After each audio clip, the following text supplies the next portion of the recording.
wabarakatuh. Sama-sama kita buka majlis kita pada tengah hari ini dengan membaca Al-Quran Al-Fatihah.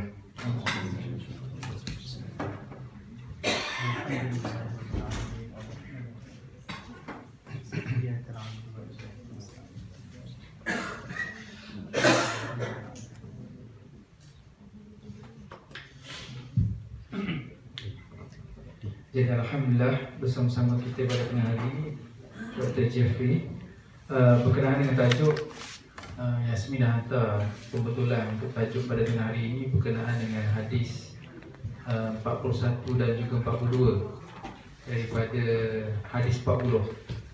Ramai orang tanya kenapa hadis 40 tapi hadis ke-41 dan 42. Jadi nanti Ustaz akan terangkan lah.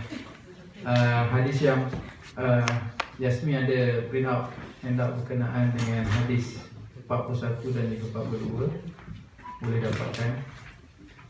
Jadi tanpa melengahkan masa, sebelum saya persilakan majlis kepada Ustaz, sebagai peringatan kita akan berakhir pada 1.5 jam di dinding ni lebih cepat sikit, 5 minit. Jadi tanpa melengahkan masa, saya jemput Dr. Jeffrey untuk menyampaikan kuliah pada tengah hari ini.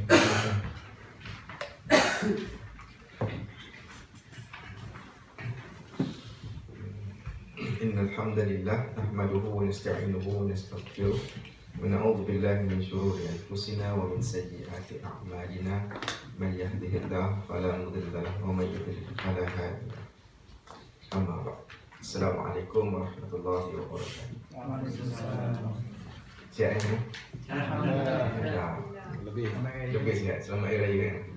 Tak sampai sebulan lagi kan?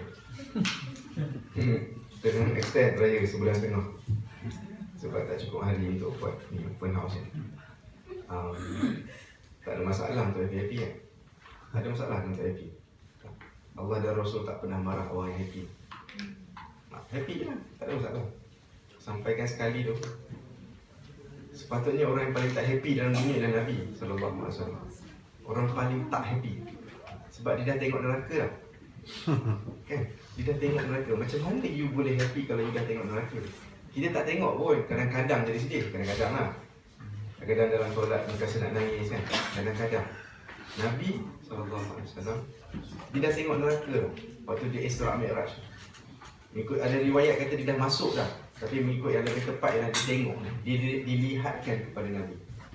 So betul tak Nabi boleh jadi orang yang agak bitter sikit, yang agak kan, agak stres lah.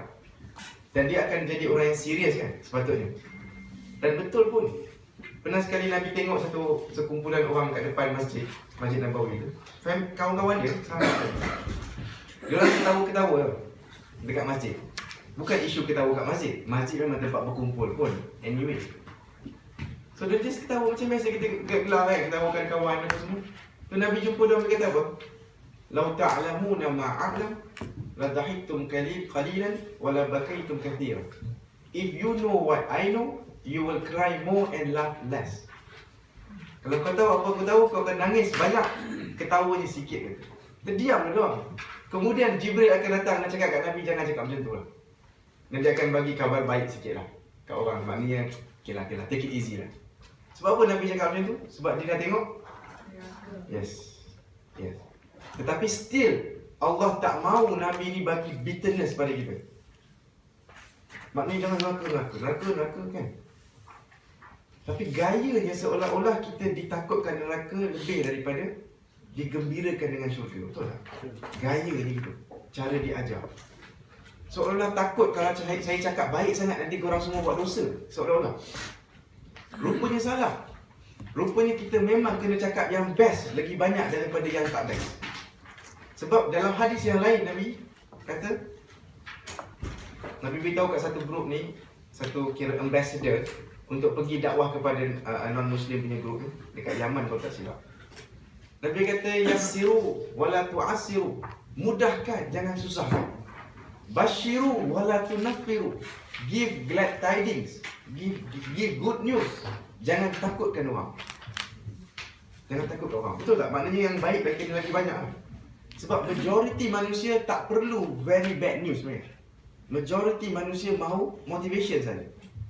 Tapi akan ada certain group macam 2%, 1% of them yang tak load tau dengan ceramah ni. Bawa datang ceramah, dia tak masuk hati dia. Orang macam ni yang perlu hudud tu. You understand? Saya bukan kata kita potong tangan dia. Rupanya hukum hudud perlu untuk orang macam tu lah. Yang 2%, 1% tu yang dipanggil anti-social personality. Lantak orang. Biar kereta aku bawa laju. Tapi kau terlanggar orang, lantak lah, faham tak? Dia anti-social, dia tak faham kita punya social norm, kebiasaan kita, kesian dia, kurang kesian. Jadi orang macam ni lah yang kena potong tangan. Sebab saya nak tanya tuan-tuan dalam bilik ni kan, saya agak yakin tau, kalau ada pun pencuri, mungkin saya waktu kecil dulu, saya pernah mencuri cincin orang Cina jual dekat pasar. Masa tu saya umur 6 tahun, 5 tahun dengan mak saya. Saya ingat lagi, saya akan pegang tangan dia dan saya akan pergi pasar beli ikan semua tu. Saya tengok cincin tu macam menarik. Menarik apa? Warna hitam, pusing itu je. Simple, maybe 20 sen je. Saya ambil, tak dalam poket. Kemudian dah balik rumah saya main-main, mak saya kata apa benda tu? Ambil kat kedai Cina tadi. Mungkinlah kalau ada pencuri pun saya lah tu dalam bilik ni. Saya yakin tak ada pencuri kat sini. Dan saya nak tanya, kenapa abang tak mencuri? Kenapa sister-sister tak mencuri? Takut tangan kena potong tu. Malaysia tak potong tangan. Betul? Kenapa kita tak buat? Sebab Allah.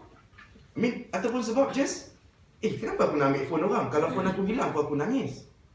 Habis kontak semua, habis gitu-gitu nak beli balik 1,500, 2,000 kan? Isn't it? Just basic human interaction je. Basic human punya nature, kita macam, tak payah jangan susahkan orang. Tapi kenapa ada hudud tu? Sebab tu kita kadang-kadang kita bincang dengan orang baik-baik ni. Baik-baik tapi dia kurang fahaman agama. Dia baik, hati dia baik. We don't need this.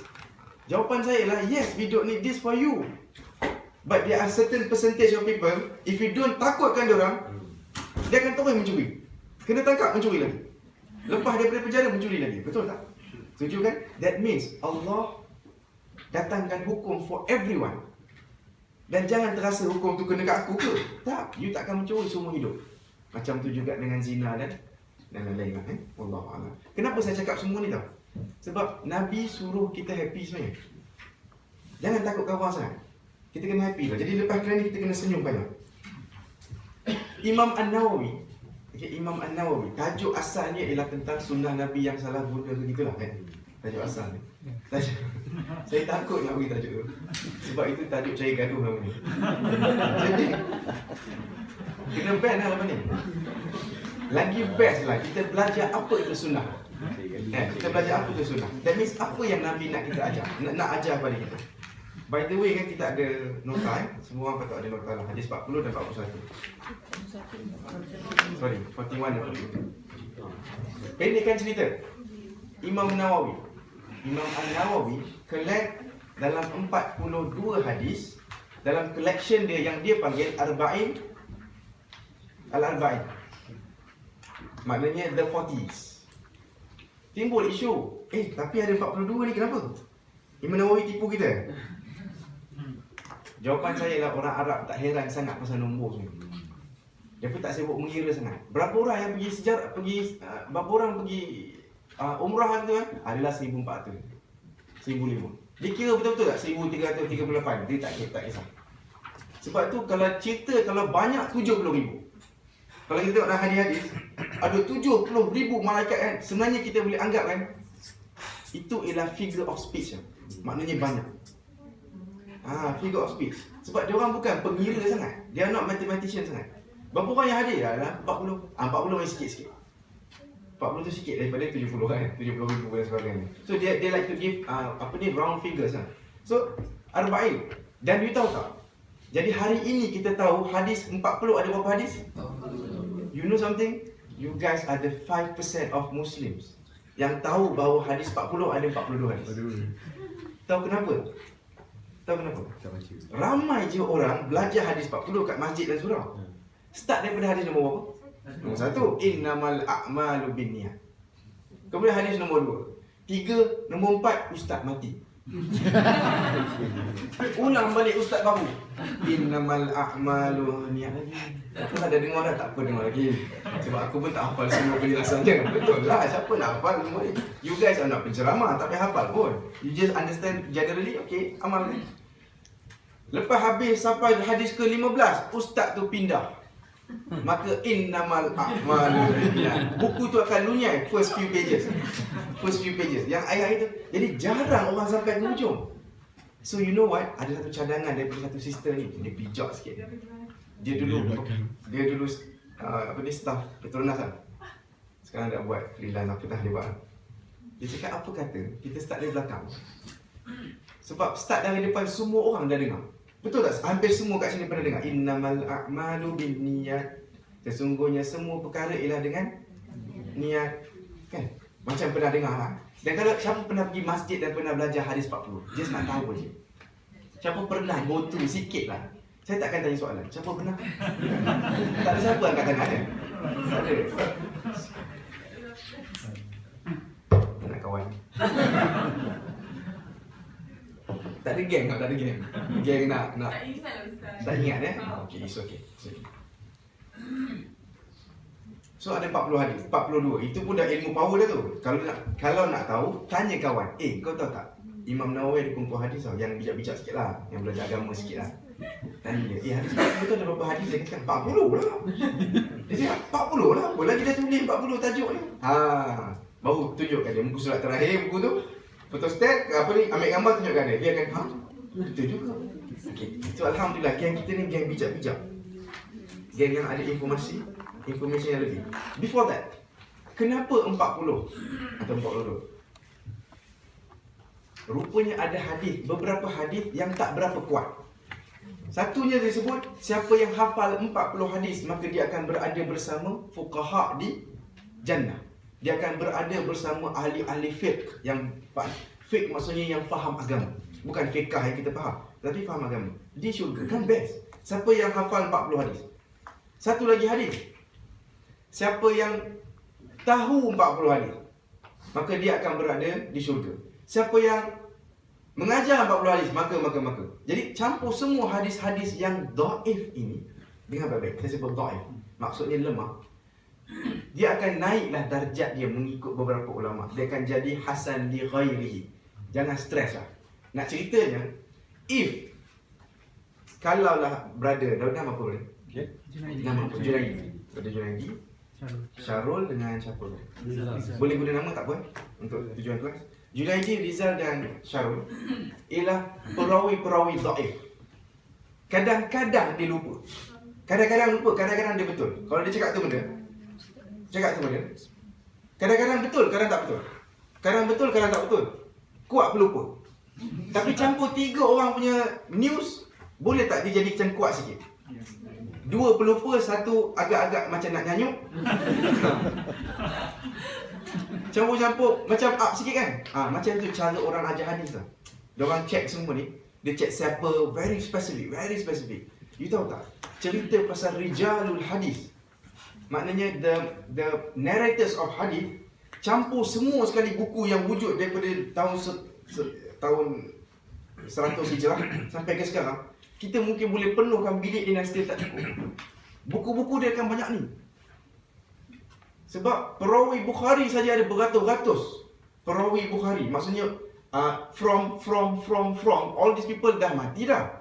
Tetapi nak tahu siapa? Takkanlah sebab you letak nama dia kita nak percaya. You siapa? So dia akan ada cross reference. According to Imam Bukhari, orang itu okey. According to Imam Muslim, orang tu okey, tapi dia ada problem sikit. Very specific. Jadi pening. Tapi it makes sense. Maknanya news yang datang kat kita ni kita kena check lah. Kita ada. Okey, habiskan cerita. So Imam Nawawi dalam muqaddimah dia, dalam dia punya introduction, and now we understand why muqaddimah is important. Kenapa introduction is very important? You nak understand why the author is writing certain books. Kalau tidak kita baca je, dia tak faham tau apa emosi dia sebenarnya. Rupanya dia tulis buku tu nak gaduh dengan orang. Aku tulis buku ni kerana ada orang ajak aku berdebat dan ini dia punya kesimpulan debat tu. Baru kita tahu. Kan? Patutlah buku tu macam marah. Rupanya sebab debat dia ada marah dia. Kan? So in this issue, dalam hal Imam Nawawi tak ada unsur debat lah. Imam Nawawi cakap dalam introduction dia, mengikut hadis-hadis yang dhaif tadi tu, ramai ulama yang tulis buku 40 hadis on solat, 40 hadis on wudu, Okay, 40 hadis on sahabat Nabi. 40 hadis yang diriwayatkan oleh Umar. 40 hadis yang diriwayatkan oleh Osman. Faham? So sebab apa dia kata kan ada hadis tu. So kita ambil semangat hadis tu lah, 40 hadis. Are you with me? 40 hadis. Okay. Kena angguk tau. Tak tidur. Okay. Tapi Imam Nawawi cakap, yang diorang tulis buku yang beratus-ratus, 40 tu, semuanya mengikut topik yang khas. Kan wuduk lain, solat, yang zakat, tentang rahmat Allah ada. 40 hadis tentang rahmat Allah. Tetapi aku nak tulis satu buku, that's why this important. Introduction is sangat important. Baru kita semua rasa, yes, aku kena belajar 40 hadis. Dia kata, aku nak tulis satu buku yang merangkumi the whole Islam. Maknanya dalam bab akhlak ada satu hadis mewakili macam 300 hadis yang wujud. So before that, if you guys are clever people, korang boleh faham ilmu luas kan. Hadis Nabi yang sahih ada lebih kurang 1000 hadis. Sempat tak? 10,000 hadis. Sempat tak kita nak baca seumur hidup kita? Nak baca paper lagi kan? Nak baca Facebook lagi. Jadi Imam Nawawi faham bahawa orang biasa macam kita will never ever sampai ke baca semua ni. Sebab nak faham Islam by right, nak faham siapa Nabi, kena go through lah semua ni kan. Tapi Imam Nawawi tahu bahawa ini, dalam ini dia ada macam classification tau. Hadis-hadis tentang Allah, sifat Allah katanya. Hadis-hadis tentang adab. Hadis-hadis tentang rahmat Allah. Hadis-hadis tentang fiqh yang kita baca kan. Maka mewakili ini mungkin 1000. Dia kata apa, tak payah baca 1000 hadis. I will select for you 1 or 2 aja yang representative of this whole issue. So aku pilih 1 or 2 representing this whole issue. Subhanallah. So Imam An-Nawawi dah buat kerja yang sangat baik. Very simple book. Hampir tak ada perkataan dia sebenarnya. Hadis. 42. Tetapi bila kita faham benda ni dan kita akan appreciate, yes. Maknanya, there's a scholar tahun 676 Hijrah. Siapa? Imam An-Nawawi. Yang nama betul dia sebenarnya apa? Yahya aja. Nama dia Yahya aja. Tapi orang Arab kan suka bagi gelaran. Kalau nama sebab Muhammad dia ada 50 dekat kampung tu. Muhammad mana satu? Muhammad yang gelap ni. Betul? Satu lagi Muhammad yang warna kuning sikit. Satu lagi Muhammad banyak rambut, satu lagi Muhammad kepala besar. Betul, dia suka gelap. Jadi Imam Yahya berlambak-lambak, kita boleh bayang Yahya, Allah kan. Dulu kita ada ajaran sesat lagi, guru Yahya. So, tahun 676 Imam An-Nawawi datang dengan hadis 40. Ini tahun dia mati lah. Biasanya kita dalam sejarah, kalau kita sebut satu tahun, satu nama, itu ialah tahun mati dia.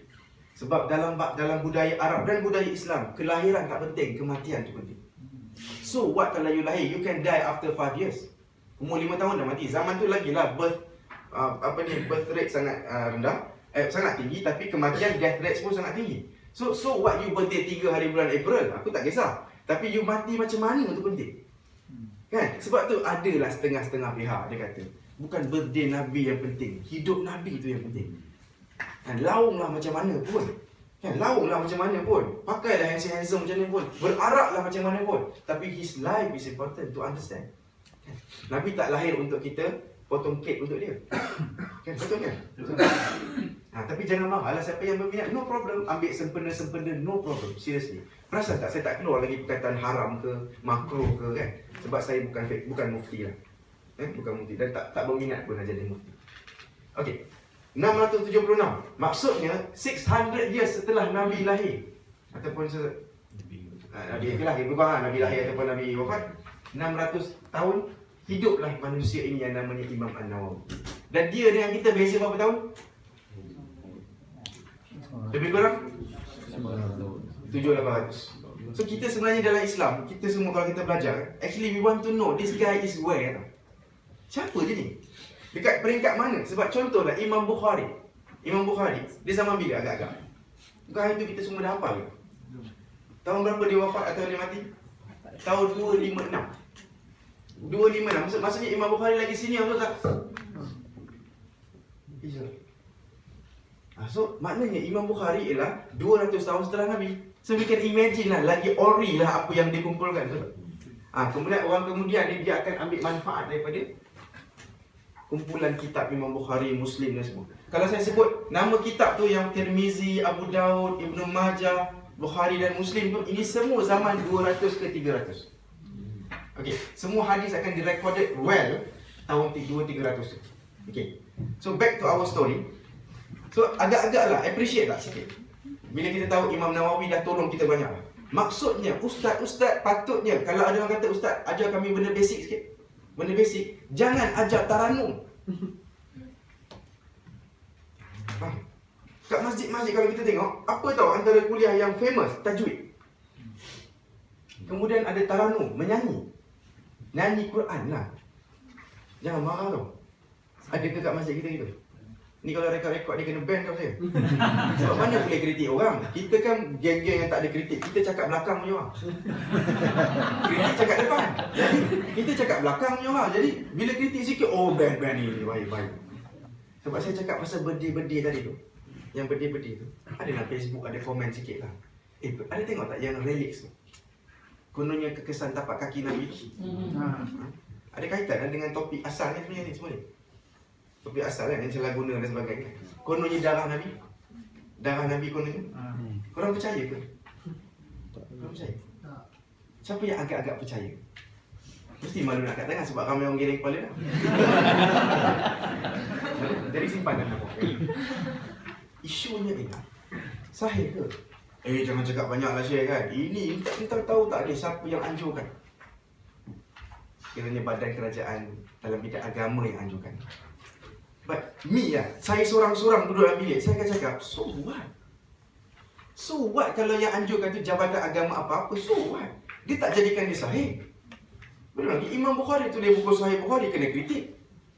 Kritik tak ada masalah, faham tak? So what kalau saya nak kritik sikit, itu ada buat apa? Dia print screen saya punya kritikan.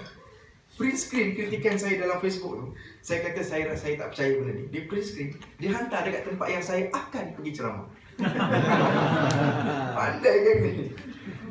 Saya nak pergi ceramah kat Melaka. So dia siap-siap bagi lagi dekat geng-geng masjid Surau Melaka. Ni bahaya punya doktor ni. Dia doktor bahaya, banyak bagi penyakit tapi kurang bagi ubat ni.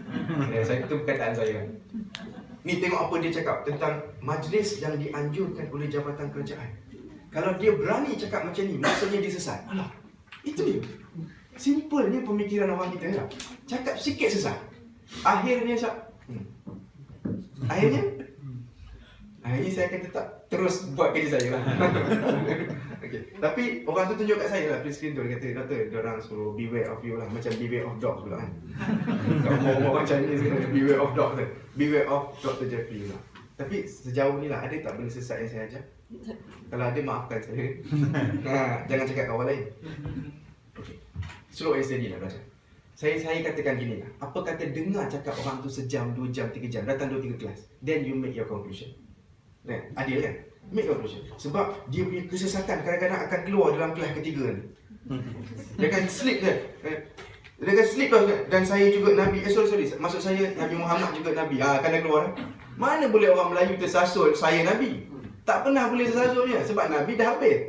Dah habis. Jadi kalau tersasul macam tu, maknanya something wrong dengan kau punya ajaran. Maknanya kau rasa kau Nabi. Nabi nama Jeffrey. Tak sedap langsung. Right. That's the special thing about this kitab. Okay, yang korang ada di bawah hadis. Alhamdulillah. Okay, hadis nombor 1. Hadis nombor 42, sorry. 42. Jom kita baca. 42.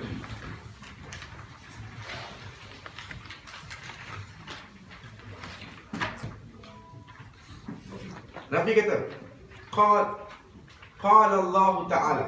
Allah berkata. Nabi berkata bahawa Allah berkata. Apa maksud dia? Hadis ini namanya hadis Qudsi. Betul ke? Semua macam agak sepakat ke?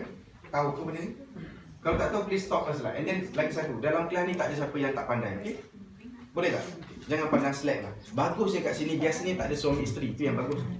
Sebab biasanya kalau isteri tanya soalan yang pada pandangan suami itu macam, itu pun tanya ustaz. Jadi kadang-kadang saya pernah tengok pakcik tu, dia tengok belakang, marah isteri dia tanya soalan kat ustaz. Come on man, sama taraf kat dalam kelas ni. You bukan suami, dia student, you student. Diam je.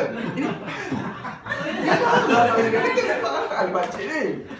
Engkau ajar pun tak nak, dia nak belajar kau tak bagi. Something wrong lah kan. Something wrong upstairs. Kesian dia, pemadam memang. Macam sambil dia tengok tak tengok. So, alhamdulillah kat sini tak ada pakcik yang bapa makcik mana-mana lah. So, hadis Qudsi simple aja. Sebenarnya kan pelajaran agama ni simple, very easy. Dan kita betul-betul boleh belajar sebenarnya. Cumanya kena belajar dengan orang yang betul supaya dia boleh tunjuk ni titik pertama, the core knowledge. Ini cabangnya ada 5. Okay, now we are here, okay? Jangan pergi sini lagi. Jom pergi sini dulu. Sini dulu. Nanti kita dah habis ni, nanti kita pergi cabang dia. Problem yang kita ialah kita day one of belajar agama, kita terus belajar macam ni. Kita tengok ni. Oh, ini ke Islam. Dan agak-agak lah, cabang lagi berat ke core lagi berat? Lagi jauh kita pergi, lagi detail kan? Lagi detail, maka ada perbezaan pendapat di antara ni. Kan, betul tak? Dalam hal-hal gas pun macam tu kan? Gas, petrol semua kan? Ada perbezaan pendapat yang mana lebih baik apa semua kan? Itu yang gaduh-gaduh kan? Betul? So, lagi detail, lagi pening kan? Ini yang diajar biasanya kawan.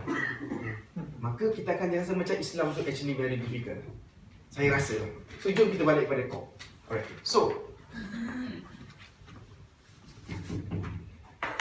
kalau hadis ni, dia sentiasa ada kotak-kotak gini ya.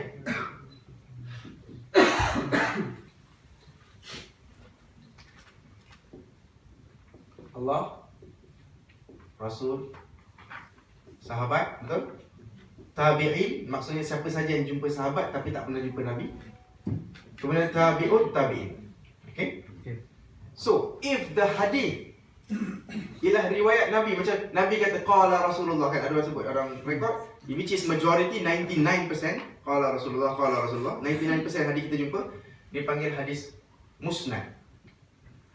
Tak payah hafal. Maksudnya itu standard lah. Standard hadis kita belajar tu itulah dia. Tetapi ada kadang-kadang ni Nabi kata aku dengar Allah berkata. Yang ini berapa hadis tau yang wujud dalam dunia ni? Lebih kurang daripada 200 hadis. Dan hadis ini macam ini dipanggil hadis Qudsi. Nabi tak pernah sebut perkataan Qudsi. You faham? This is a name given later. Nak faham? Macam kalau macam ni, ini Qudsi ni. Kalau macam ni, ini hadis apa? Okey tak? Faham kan? Tiba-tiba ternampak. Oh, Thailand punya bos. Dan saya baru tahu kita banyak berurusan dengan Thailand. Sorry, terganggu. Tak, pemaisuri kita tak pernah macam tu.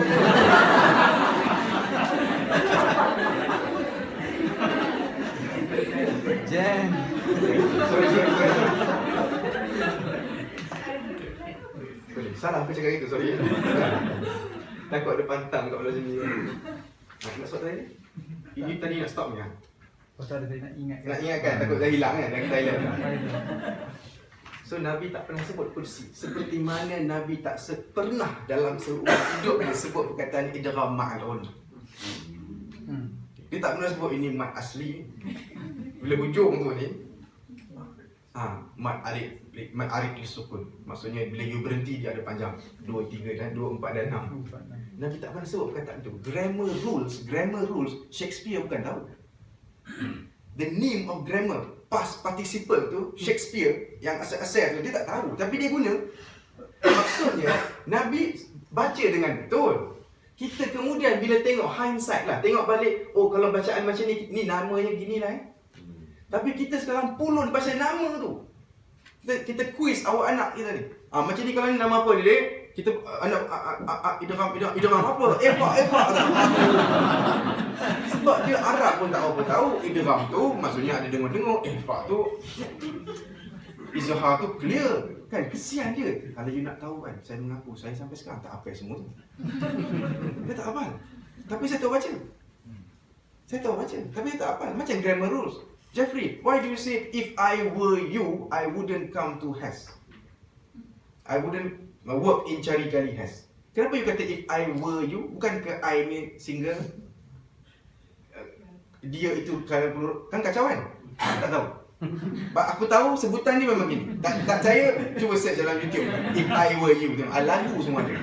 Betul tak? Maknanya penggunaan tu lagi penting. Bahasa Arab pun kita sangkut bab ni ya. Start lagi terus noun and verbs. Inggeris kita belajar, kita ni tak apa pandai cakap saya pandai sikit tahu kenapa. Bapa saya masuk Islam. Indian. So kita orang Indian family lah. So Indian family macam cakap English. So sekolah tu macam tolong-tolong sikit aja. Sampai kat rumah cakap okey lah, bye-bye lah, gitulah kan. Tapi okey lah. Kan keluar. And you know why kita ni yang belajar lebih 10 tahun English, sepatutnya belajar bahasa apa pun kalau 10 tahun power dah. Tapi sampai sekarang suruh kita bagi ceramah dalam English, gagap kita. You know why? Sebab cara dia ajar ialah rules. So dia boleh betulkan saya.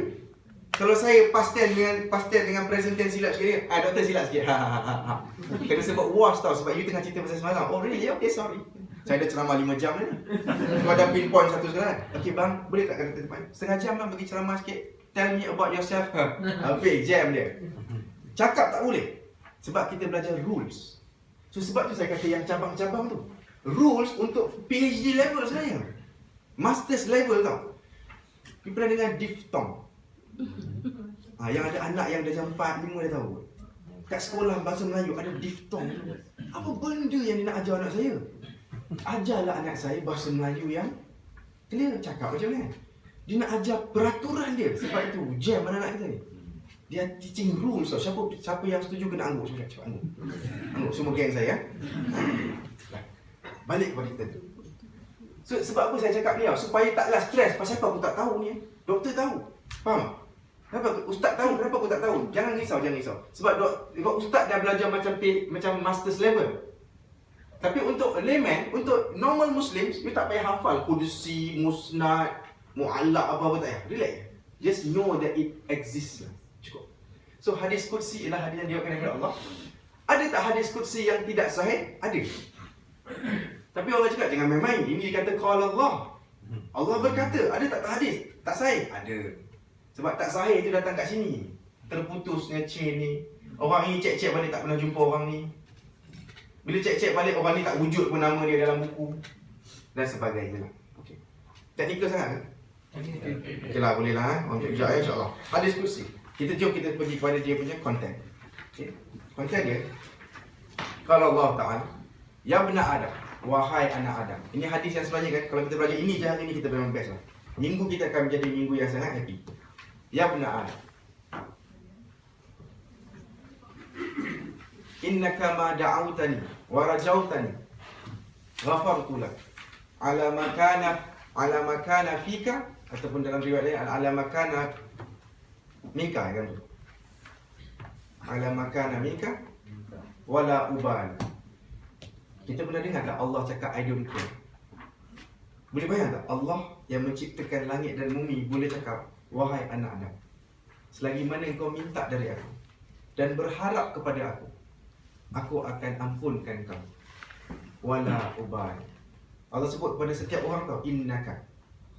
Sesungguhnya engkau. Maksudnya Allah cakap each and everyone. Allah tak layan kita macam kambing yang dalam kandang. You understand?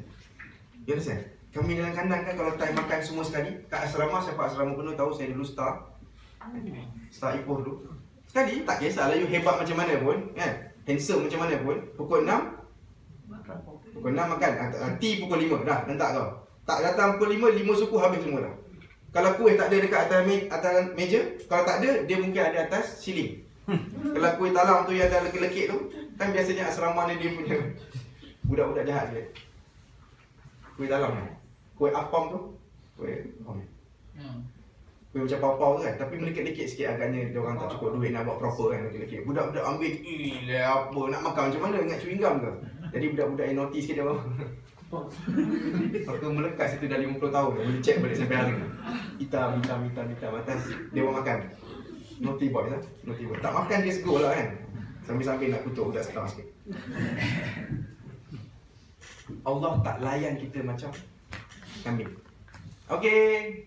Kita duk bayang dalam syurga macam mana. Kita sebenarnya bayangan kita pasal syurga very long, padam semua sekali. Start balik. Bayang kita dalam syurga macam mana? Satunya kita tengok cerita orang putih. Bila masuk syurga dia apa? Dan dia akan sama-sama, betul tak? Dia akan macam terbang pakai baju putih. Sebab orang putih je berani buat cerita yang macam masuk syurga. Orang Melayu tak berani sebab nanti kena sound, kena band. Mana boleh kau cakap masuk syurga, betul tak? Dia boleh buat macam sikit cahaya sikit ke kan, gitu. Tapi orang putih relax, masuk syurga siap-siap. Ada dog lagi. Ada anjing di bawah, dia happy dengan dog yang dah mati dulu. Dia boleh minta kat Tuhan, gitu. Maka kita tengok, apa pasal dia macam kabur-kabur. Kita duk ingat dekat syurga kita akan dilayan macam kambing dan lembu, macam satu kandang. Tak. Allah will talk to you individually. Individually. Allah kenal kita secara individu tau. Hadis ni Allah nak cakap kepada kita individually. Wahai anak Adam, selagi mana engkau harap kepada aku dan minta dekat aku akan ampunkan kau. Dan aku tak kisah, Allah kata. Wala ubali. Tak tahu nak tulis apa kat rumah, tulis wala ubali. Tengok belahnya. Wala ubali. And I don't care, Allah.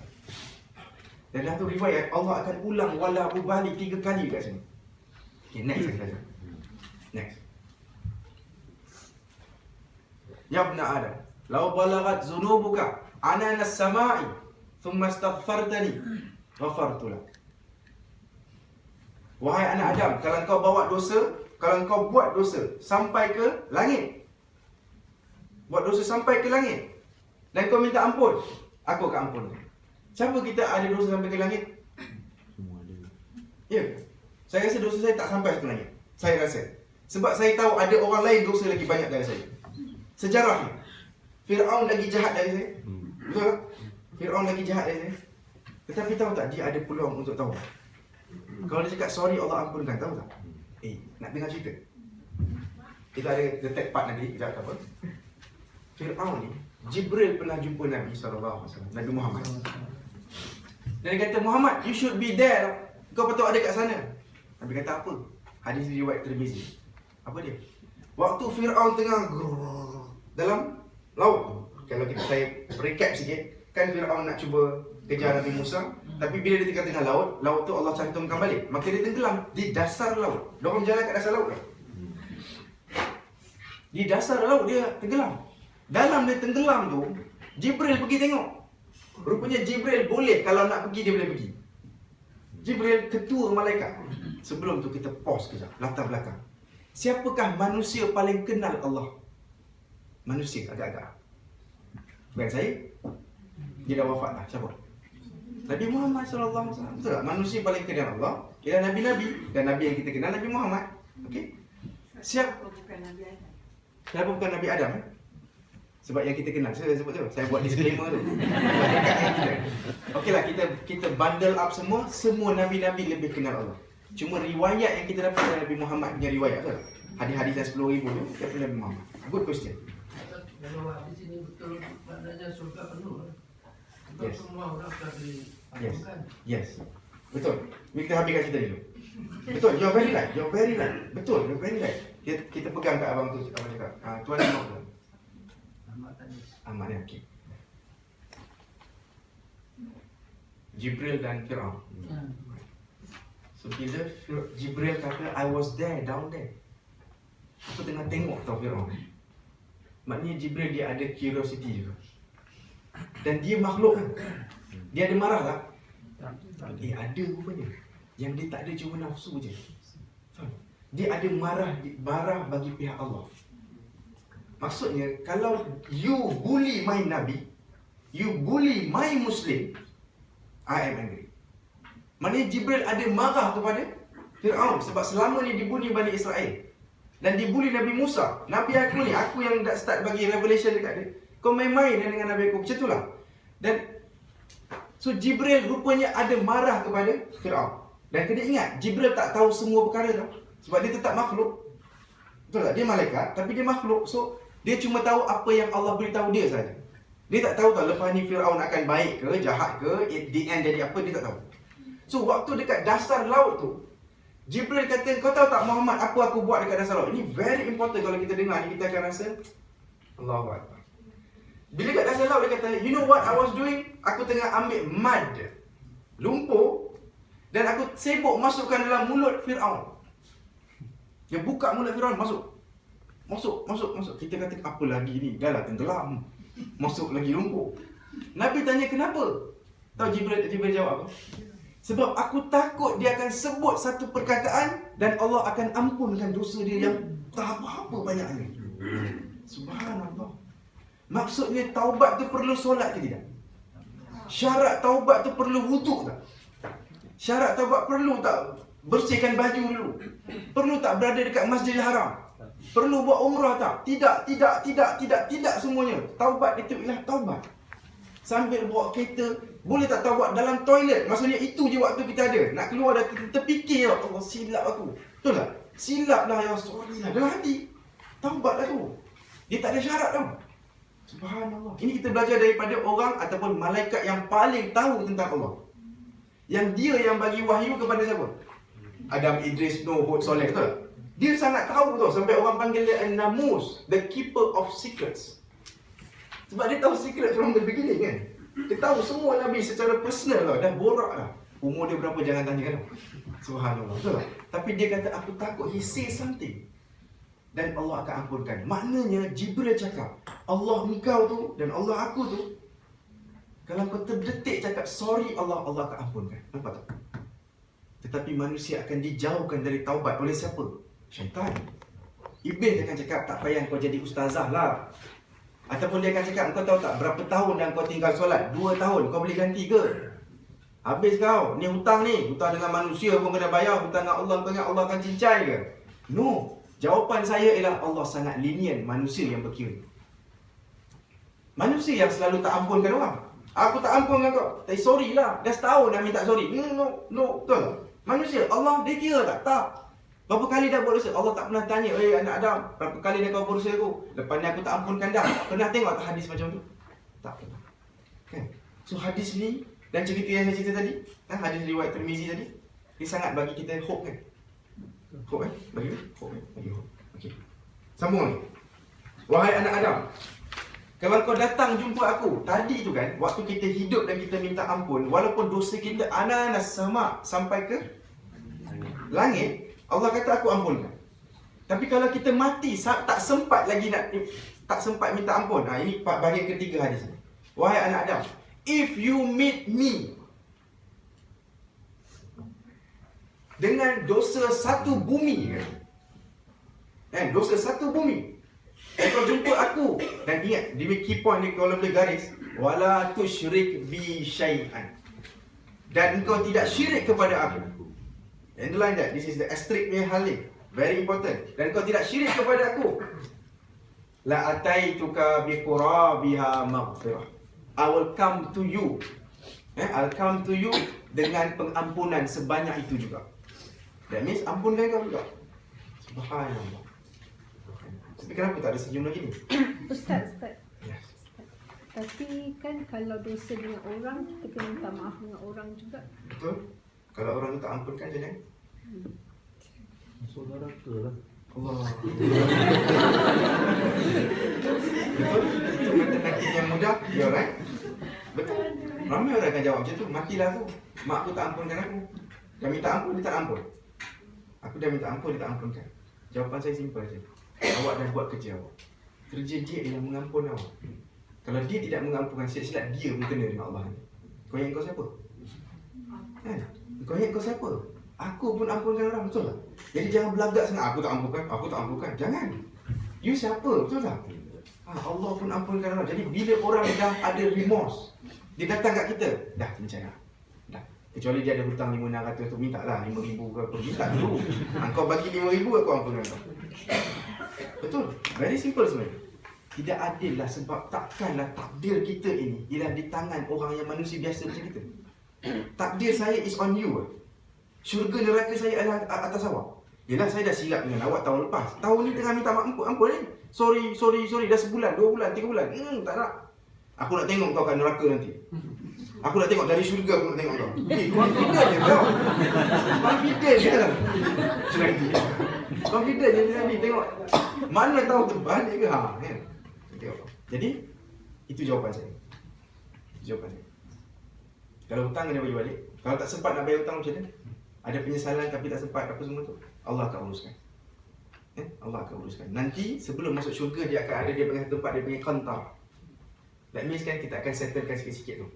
Maka masa itu orang itu sendiri akan jumpa orang tu dan akan dia ada boleh bicara lah. Nak cicai ke kan, nak kau tim ke, nak berkira ke, dia akan ambil lah pahala orang tu dan sebagainya. So memang ada. Yes. We do that calculation habis semua baru lepas. Okay. Tapi kalau kita bawa dosa kita dan jumpa Allah, dan Allah kata wala tusyrik bi syai'an, and you don't syirik, jangan buat syirik kepada aku akan bawa pengampunan sebanyak itu juga. Jadi apa kesimpulan hadis ni? Macam yang Tuan Ahmad tadi sebut, kalau macam tu penuhlah syurga. Tapi perasan tak? You are very right now. Memang syurga akan penuh dengan orang mukmin. Rahsia ni, dia rahsia tau, jangan cerita kat orang. Sebab Nabi pernah bocorkan rahsia ni, kemudian dia diam. Rahsia tau. Kamera tak jalan ni lagi. Kamera tak jalan korang ni. Habis dulu. Betul kan? Jun, ada kamera. Tak apa kan? Dia habis lah. Tak perlu. Ni apa ni? You dimkan light. Dia punya azan. You should stop ni. Apa kita sempat satu hadis lagi. But this is a very important hadis, so kita habiskan hadis ni. Rahsia dia macam ni. Nabi pernah sekali cakap dekat Abu Hurairah, tadi baru Jibril datang jumpa aku. Dia kata, man qala la ilaha illallah dakhala jannah. Siapa yang kata la ilaha illallah, dia akan masuk syurga. So Abu Hurairah tanya Nabi, boleh tak aku cerita kat semua? Ni dengan dia. Nabi kata, pergilah. Ini rahsia tu. Dia rahsia tau. So dia baru dapat ni, pada dia, jom share. Sharing is caring. So dia lari. Dia nak cakap semua orang tau. But the first person yang dia jumpa siapa tau? Umar. Umar tinggi tau. So Umar kata, hey, kau ni galak sangat ni, kenapa ni? Itulah, apa happy sangat ni? Dia kata, Umar, kau tahu tak? Nabi cakap, siapa yang cakap la ilaha illallah, mana kau aku ni? Semua-semua ni. Siapa yang kata ada kalimah la ilaha illallah masuk syurga. Tahu Umar buat apa? Dia tepuk dada orang tu. Jatuh dia. Abu Hurairah orang yang kurus dia. Dia tepuk dada jatuh, buk, terduduk dia. Dia kata, Umar, kenapa kau buat macam ni kat aku? Umar seret dia. Umar tak percaya sebenarnya. Umar seret dia jumpa Nabi. Nabi, betul ke siapa ni? Mamat ni cakap. Betul ke? Dia marah ni. Nabi kata, apa yang dia cakap? Nabi kata, dia kata, man qala la ilaha illallah. Umar kata yes. Nabi kata yes. Aku baru dapat daripada Nabi. Betul Umar baru nak negotiate dengan Nabi. Dan rupanya betul. Nabi, kalau kita cerita kat orang, aku takut dia pun tak solat nanti. Dia tak buat kebaikan nanti. Nabi kata, kalau kau fikir macam tu, tak apalah. Takat tu je dia. Nabi tak marah Abu Hurairah. Nabi taklah iakan sangat Umar. Tapi rahsia ni bocor hari ni. Lagi satu instance, lagi satu episod dengan Abu Zar Al-Ghifari. Kita kalau dengar hadis-hadis kita, betul ke? Bukhari Muslim tau. Tahu hadis sahih ni. Tapi tahu tak kenapa banyak ustaz takut nak cakap benda ni? Pada pendapat dia lah. Kalau cakap macam ni, orang tak akan berhenti. Dia ikut mazhab Umar tu lah. Saya ikut mazhab Abu Hurairah. Aku nak sharing juga. Hantarlah. Nabi tak marah. Pada pendapat dia, nanti orang akan berhenti beramal. Pada saya lah, ketakutan dah cukup dekat Malaysia. Instilling fear cukup dah. Ustaz lain dah buat dekat Malaysia. Cakap je neraka, batal, tak sah, mati kau, kubur, siksa. Perasan tak? Dia macam jarang benda-benda baik lah. Betul tak? Dari kecil kita dah diinstil tak pakai tudung lah, neraka. Sehelai rambut, neraka. 2 helai rambut, neraka 2 kali ganda. Tak apa-apa lah.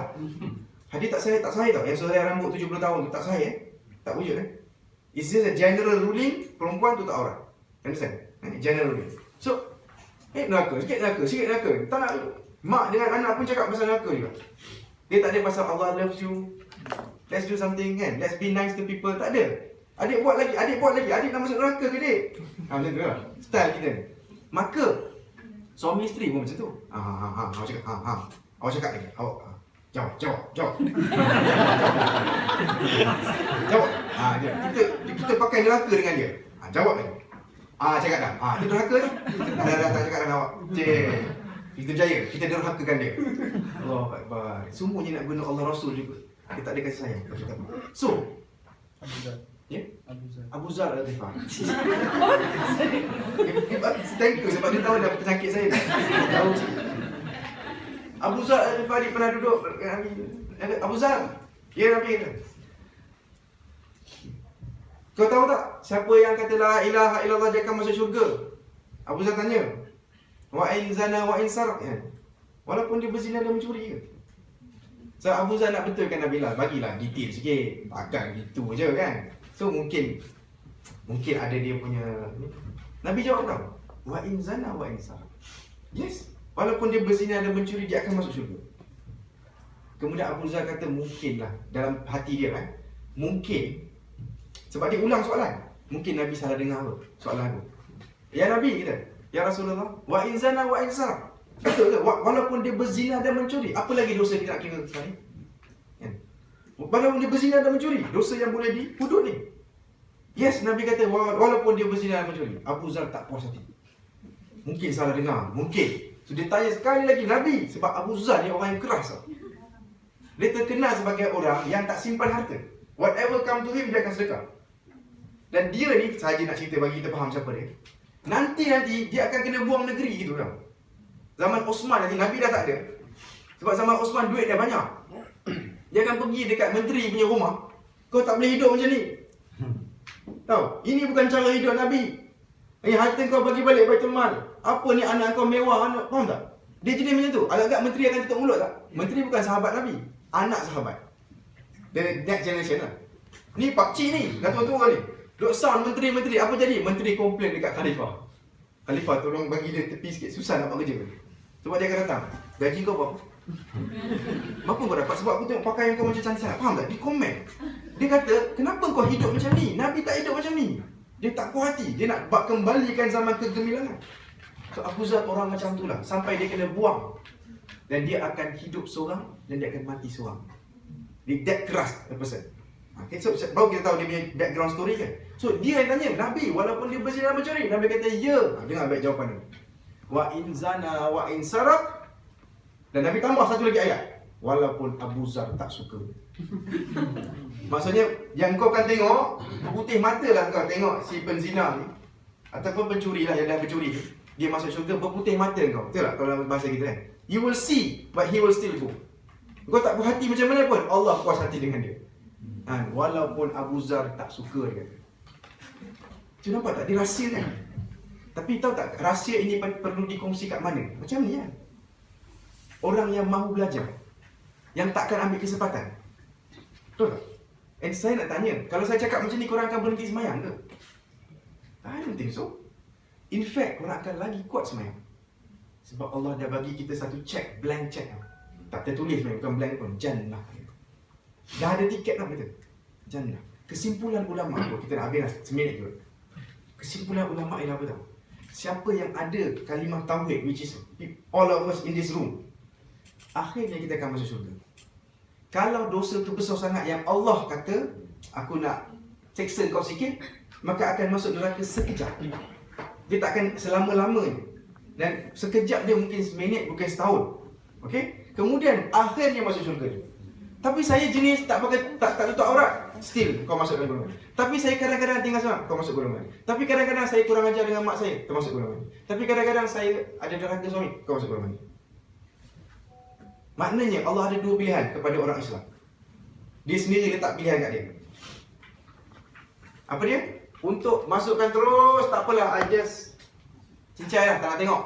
Ataupun you come, ada sikit, macam itulah custom tu kan. Ada sikit filtering, ada sikit frisking, check sikit. Kemudian ni kau tunggu sekejap. Tunggu sekejap tu kat mana? Kat neraka. Na'udzubillah. So saya nak tanya, dengan dosa yang kita buat, agak-agak Allah boleh ampunkan kita tak? Boleh ke tak? Boleh. Jangan sekali-kali limit Allah punya mercy. Sebab sekali satu badui pernah cuba limit mercy Allah. Korang pernah dengar tak badui yang kencing kat masjid? Okay. Bila dia kencing, dia tak tahu tau itu masjid, kena dihormati, dia tak tahu. So dia kencing kat masjid. Dia ingat it's just another place lah. So dia ada satu tiang, which is pokok. Dia kencing kat situ. Sahabat Nabi semua, woi, kan? Mestilah masjid aku ni, Masjid Nabawi. Tapi kena ingat lah, tak ada kapek semua. Dia tak, Oh, apa ni? Apa? Dia terkejut lah. Kemudian Nabi, jap. Biar dia. Sahabat pun pergi. Tapi dalam keadaan maki, apalah, oi, tak pandai, oi, tak ada akhlak kan. Habis dia, Nabi cakap kat dia terus dulu. Nabi kata, ini masjid, ini bukan cara kita beradab dengan masjid. If you want to do something like that, go outside. Dia kata, terima kasih. Dia angkat tangan, dia kata apa? Semoga Allah rahmat. Allah tunjuk, may Allah have mercy. Semoga Allah ada rahmah ke atas aku dan ke atas dia. Dan tidak ke orang sekeliling ini. Semoga orang merahmati aku dan kau je dan tidak orang keliling. Maknanya ni semua ni tak guna. Kejut ke aku waktu aku tengah nak kerja. Kan kerja ni boleh-boleh tak ada dia kejut kan? Kan kejut aku, kacau kan? Kemudian Allah kata kepada orang Badui itu, dia kata jangan kau limitkan rahmat Allah. Sebab rahmat Allah sangat luas. And you cannot limit it. So kalau you want to try limit it, I'm telling you, Allah punya rahmat luas. Sama-sama kita memang kadang-kadang cakap gitu. Kau jangan main-main. Tahulah dah dengar ceramah Dr. Jeffrey tu. Tapi kau main-main lah. Kan? Kau buat lagi kan. Kita akan cuba juga untuk menakutkan kawan-kawan kita. Tetapi saya akan cakap Allah punya mercy memang limitless. Memang limitless. Menjawab soalan tuan. Dah terjawab bagi tuan. Yes, jawapannya ialah syurga memang akan penuh. Tapi masih ada ruang. Dan punyalah Allah suka masukkan orang dalam syurga. Kita manusia, kita hidup 60 tahun, 70 tahun, 80 tahun kita mati kan. Beribadahlah susah tau. Hidup dia senang ke susah? Susah ya. Ada susah dia, ada senang dia. Kan, nak duduk sini nak tahan ngantuk pun satu hal juga. Kan? Kalau keluar dah macam-macam anti agama pula. Kan, kalau keluar macam protes apa ni kan. So, tak, betul, this is mujahadah, dipanggil jihad. So, hidup memang susah. Bayangkan kita usaha pulun nak masuk syurga, nanti bila Allah tengok syurga tu kosong, tahu Allah buat apa? Dia akan create new beings. Tak pernah solat, tak pernah haji, tak pernah zakat, tak pernah pakai tudung, tak pernah kisah pasal apa pun. New beings. Check balik hadis lain. Dan Allah akan masukkan orang, masuklah pergi enjoy. Kita, apa ni kan? Macam tak ada ni. So, dalam itu, cerita itu sendiri kan kita boleh katakan, takkan Allah akan masukkan aku neraka. Faham tak? Have that faith. Allah takkan bakar aku sesaja. Nah, tu riwayat lagi. Tak berhenti aku. Dah. Tipu punya lah. Masa kecederaan. Ya, tidak. Satu lagi. Pernah dalam perang Badar kan, waktu perang ni, orang tengok tu peperangan kan. Kan, bukan perang Badar, perang lain. Kan dalam peperangan perempuan pun kadang ditawan, ada baby, ada anak-anak tu. So ada satu perempuan ni, dia hilang baby dia. Dalam peperangan kan berterampur, baby dia hilang. Tapi dia ada susu. Dan dia tengok ada anak orang lain tengah menangis, baby. Mak dia pula di belahan dia kot, hilang. Maka dia ambil baby tu bagi free dia susu. Bagi susu. Diamkan budak. Naluri ibu kan. Dia susukan. Sebab makanan minuman tak banyak. So susukan dia 3 orang. Nabi tengah tengok dari sini. Nabi tengok, tak panggil kat sahabat kat sini. Kau nampak tak? Nampak tak perempuan tu tengah bagi free kat budak tu? Aku nak tanya kau. Agak-agaklah mak tu akan, perempuan itu akan bubuh tak budak yang disusukan dalam api? Sahabat kata macam dalam kurungan lah. What kind of question is this? Dia cari bagi free. Lepas tu kau tanya aku, mungkin tak dia pergi roast budak tu? Panggang budak tu dalam api? Dia kata, of course takkan. Of course lah dia takkan buat. Buat apa buat? Nabi kata, Allah lebih sayang kepada kamu daripada perempuan itu kepada anak-anak. Dia memang tak suka bakar-bakar kita. Tak suka. Okay. Dia punya fokus ialah nak masukkan kita ke dalam syurga. Uji sikit. Akhirnya syurga. Dan kita akan lalui beberapa hadis lagi untuk kita lagi confident. Sekarang ni mungkin betul ke? Skeptik. Mesti ada skeptik. Memang ada skeptik kan? Memang ada skepticism. Betul tak? Setuju tak skepticism? Yes. Tapi you just follow this kuliah, insya-Allah. Follow dan kita akan form one understanding. Yes, sebenarnya Allah betul-betul sangat merciful. Allah memang kesian tengok kita. Okey. Wallahualam. Soalan satu dulu, cepat. Satu je. Ada soalan? Yang berkaitan dengan bila kita minta ampun kepada Allah dan kita digalakkan untuk doa untuk generalize lah. Okey. Kaum muslimin dan muslimat. Dia sama benda yang macam doktor sebut tadi yang pasal ramai orang yang masuk juga. Jadi kita bila doa nanti kita rasa macam betul ke boleh maafkan semua orang dengan doa kita lah. Boleh. Jadi komen. Soalan tadi saya kuatkan sikit mungkin tak dengar. Kita pun minta ampun dekat general people kan, muslimin wal muslimat, mukminin wal mukminat kan. Jawapan dia yes. Doa kita ni memang satu senjata. Kita rasa doa kita je alah sampai ke sampai Bosnia tu kan? Jawapannya sampai. Doa kita memang sampai. Kita jangan remehkan doa. Doa ni memang dipanggil senjata mukmin. Dan memang ramai kita akan masuk syurga. Kita continue macam ni memang akhirnya nanti kita akan borak-borak kat syurga. Nanti dekat tank saya doktor hari tu ada bincang sikit. Saya dia tak semayang sangat jadi semayang. Kita akan borak tau. Kita akan borak. And dialog ni dah rekod dalam Quran dah. Tahu tak dekat syurga nanti kita boleh mengumpat. Kan mengumpat best kan? Mengumpat best. Terutama orang jahat pada kita. Betul. Gossip lah, gossip. Gossip is nice. Terutama orang yang dah kacau kita berapa tahun. Dia datang kita, alah kita Audi je. Kan? Sampai bila kau nak pakai kereta Honda je? Stres tau. Bila datang rumah dia akan tengok kita melangsing. Aku rasa tahun lepas sama. Sibuk betul mata kau ni. Cukil kamu tu. Duduk makan kuih raya balik lah. So orang macam ni kita panas betul. Dan dia selalu kutuk kita ke apa ke. Kita tak tahu juga akhirnya kau jadi apa. Rupanya dalam Quran recorded tau. Nanti saya check balik exactly ayat apa. Orang baik ni dia akan bertelepu kat yang lain. Muttaqiina. Maksudnya dia akan bertelepu tau. Kita ni punya malas dekat syurga, jalan pun tak payah. Kita duduk atas katil kita akan bawa kita mana-mana. Saya nak jumpa Junaidi. Jadi, kau ingat ke tak?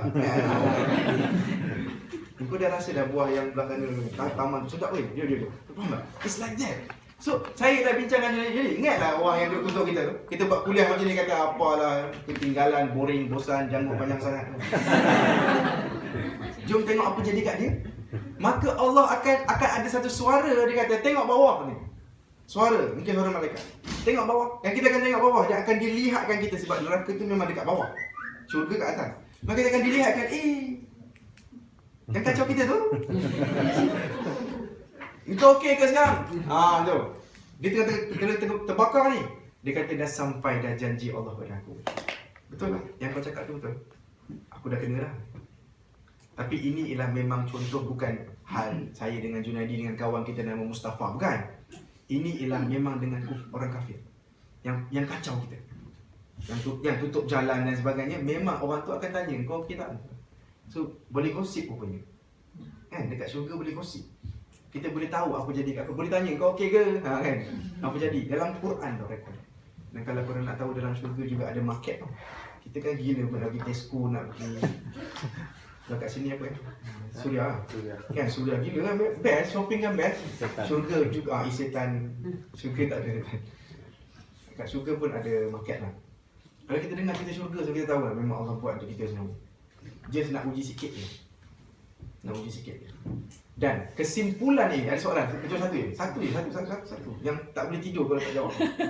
Ustaz, yes. I think just 2 weeks ago we heard that Ustaz dia kupas pasal syurga dan neraka jugalah. So dia kata neraka ada, syurga ada 99 tingkat. So siapa yang paling tinggi amalan dia, tingkat lah. So yang tingkat 99 ni yang ala-ala kadar lah. So dia kata and kebanyakan penghuni yang tingkat bawah ni yang daripada neraka kena seksa lah, kira macam dah ex-convict lah. So dia kata dia kata so ada peluang masuk neraka syurga lah bagi orang yang buat salah. Tapi dia kata satu siksaan yang paling ringan pun is actually like 100 years. Something like that lah. Gila betul. So Ustaz kata tadi macam seminit atau seminggu. Saya bagi contoh. Macam contoh. Tapi dia kata apa 99, 100. Tingkat it's like berapa lama? Even yang paling ringan pun paling azab jugalah dengar dia. Macam tapi dia tak sebut berapa hari pun. I think ada tak, sebut. sebab tak ada riwayat sebut tahun ke hari. Paling ringan. Okay. Kalaupun ada lah satu paling ringan ialah pakai slipper neraka. Pakai terompah neraka yang otak dia akan menggelegak. Dan saya tidak remehkan masuk neraka tu. Seminit pun, lupa saya nak bagi kurungan, dalam kurungan apa benda. Seminit kena bakar boleh ke bang? Dan ini ialah api 70 times more than us tau. More than dunia. So, it's no joke lah. You give me 1 saat, so I don't want. Aku nak bypass semua tu, ya Allah. Semoga Allah masukkan kita ke dalam syurga. Amin. And it's easy for him. It's easy for him. Saya dah belajar macam-macam ni. It's easy for Allah untuk masukkan kita semua dalam syurga. Jom minta. Jom minta. Answer. Alhamdulillah. Lain tak ada? Tapi kita akan jumpa lagi bila nanti. Kita akan sambung, okay? So hari hadis 42, at least kita dapat something. And kesimpulan cerita ni ialah kita ini semua sudah satu kaki dalam jannah. Tak payahlah keluar-keluar. Maka masukkan sebelah lagi ke dalam. Just to complete it. As opposed to macam mana kita diajar agama kat tempat lain, di tempat lain, ialah kita dalam neraka. Jomlah buat tahajud supaya kita boleh merangkak keluar. Jom kita buat amal weh, baik-baik, buat lagi zikir 1000 kali, 2000 kali, 40,000 kali. You know what? Neraka tu panas, jom kita keluar. Faham tak konsep dia? So actually, we are in Jannah unless proven otherwise. Yang salahnya ialah we are in Jahannam unless or until proven otherwise. Itu salah. Sebab Nabi cakap apa? Last guy. Bukan last dah. Ini memang last betul. Lepas ni berhenti dengan saya tau. Pukul dengan ni. Nabi sebut dalam hadis saya, kullu ummati yadkhulunal jannah. Semua umat aku akan masuk syurga. Illa man aba. Kecuali siapa yang tak mau. Maksudnya, semua kita ni ada pas terus ke syurga. Tapi ada orang yang saja macam tak mau. Yang macam nak masuk neraka kejap boleh tak? Kejap kau pergi dulu. Tak apalah aku nak pergi neraka kejap, nak tengoklah kan. Dengar cerita macam-macam. Kan nak tengok juga sebab aku ni kan academician, I want to see things kan. Pergilah kau. Siapa? Jadi bila Nabi kata illa man aba, kecuali siapa yang enggan or don't want. Sahabat Nabi terkejut, siapa yang tak nak syurga? Can there be possibly certain people yang tak nak masuk syurga? Maka dia tanya, man ya'ba ya Rasulullah? Siapa yang tak nak ni? Maka Nabi kata apa? Man ata'ani dakhalal jannah wa man asani faqad aba. Siapa yang taat kepada aku, ikut style aku. Maksud, kan Nabi ajar solat apa kan. Kita ikut style dia. It's not just about janggut, you know. Please don't get me wrong, okay? And it's not just about polygamy. It's life. Korang ni suka lah buat ni kan? Tak berani nak gelap kan? It's life. Life maksud apa? Nabi banyak senyum, Nabi banyak tolong orang, Nabi banyak sedekah, Nabi banyak macam-macam lah kalau kita baca. So akhirnya kan hadis yang saya sebut tadi tu, you tahu tak? Tak ada satu pun perkataan jahannam, boleh perasan. Kullu ummati yadkhulun jannah illa man aba. Siapa yang tak mau tu, Nabi tak sebut tau siapa yang masuk neraka, faham tak? Sebab Nabi tak nak, tak tergamak pun nak cakap umat aku masuk neraka gitu. Jarang hadis ni pasal umat aku neraka, umat aku neraka. Nabi akan cakap umat aku masuk syurga. Sebaik tak pukul. Man ata'ani dakhala jannah. Nah, 2 kali jannah lah. Wa man asani faqad aba. Nampak tak Nabi sebut 2 kali jannah dan tak sebut pun neraka. Bermakna kita ini in jannah unless proven otherwise. So let's be happy. Semua kena senyum. Itu saja cara kita boleh jadi orang Islam yang baik. Okay, dengan confident. Okay, wallahu a'lam. Dah habis. Tak cakap dah, kena pukul.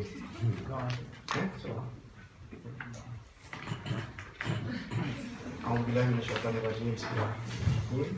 Alhamdulillahirabbil alamin wassalatu wassalamu ala rasulillahil amin wa ala alihi wa sahbihi ajma'in. Allahumma ya Allah, terimalah salat kami. Ya Allah, terimalah puasa kami. Ya Allah, terimalah amalan kebaikan kami. Ya Allah, kami ini ada yang susah, mudahkan ya Allah. Daripada kami ini ada yang sedih, gembirakan ya Allah. Di antara kami ada yang bermusuh, damaikan ya Allah. Ya Allah, ampunkan dosa kedua ibu bapa kami, dosa guru-guru kami, dosa umat muslimin semuanya ya Allah. Allahumma ya Allah, masukkanlah kami ke dalam jannah-Mu ya Allah. Masukkan kami ke dalam jannah-Mu ya Allah. Masukkan kami ke dalam jannah-Mu ya Allah. Ya Allah, jauhkan kami dari api neraka-Mu ya Allah. Jauhkan kami dari api neraka-Mu ya Allah. Jauhkan kami sejauh-jauhnya dari api neraka-Mu ya Allah. Rabbana atina fid dunya hasanah wa fil akhirati hasanah wa qina adzabannar. Walhamdulillahirabbil alamin. Terima kasih doktor dan sama-sama kita tutup majlis dengan tasbih kafarah dan surah Al-As.